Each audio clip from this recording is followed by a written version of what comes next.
La lithographie, c'est une technique de l'estampe, donc de l'empreinte, qu'on a une matrice qui porte un dessin qu'on peut ancrer et qu'en appliquant une feuille de papier contre cette matrice et en pressant, le dessin se reporte de l'un sur l'autre. Et qu'on peut recommencer cette opération en ajoutant de l'encre le cas échéant.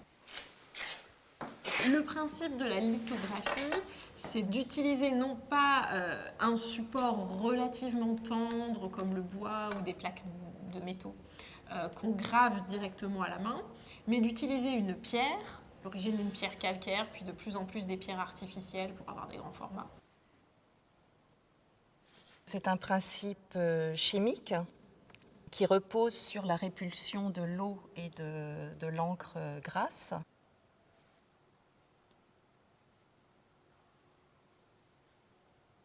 Le lithographe dispose d'une pierre qu'il va travailler, qu'il va grainer pour la rendre homogène, la rendre lisse.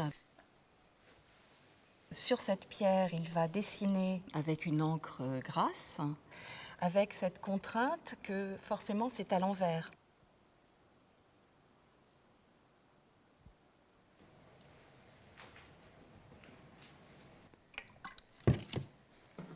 On va appliquer sur la pierre une solution de gomme arabique et d'acide nitrique. C'est la phase d'acidulation qui va permettre au dessin d'être fixé sur la pierre.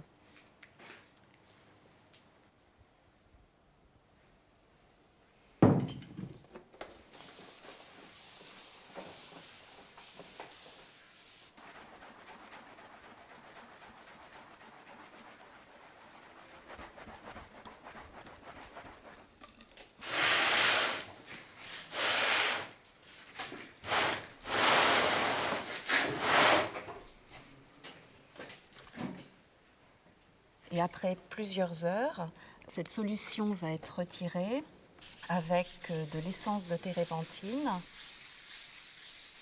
Ensuite, la pierre va être mouillée et on va passer le rouleau encreur, le rouleau d'impression. Et donc, l'encre va être attirée par le gras du dessin et ne sera pas attirée par les surfaces mouillées.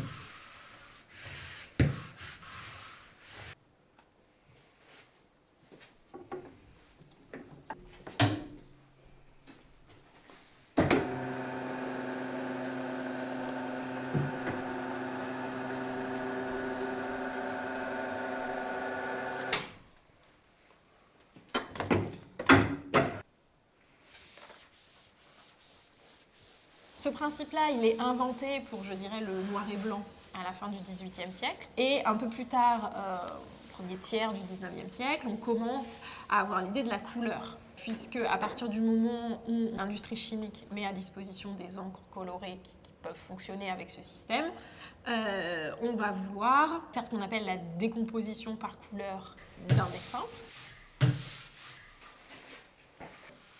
Donc on imprime ainsi autant de pierres qu'il y a de couleurs identifiées pour reconstituer le dessin.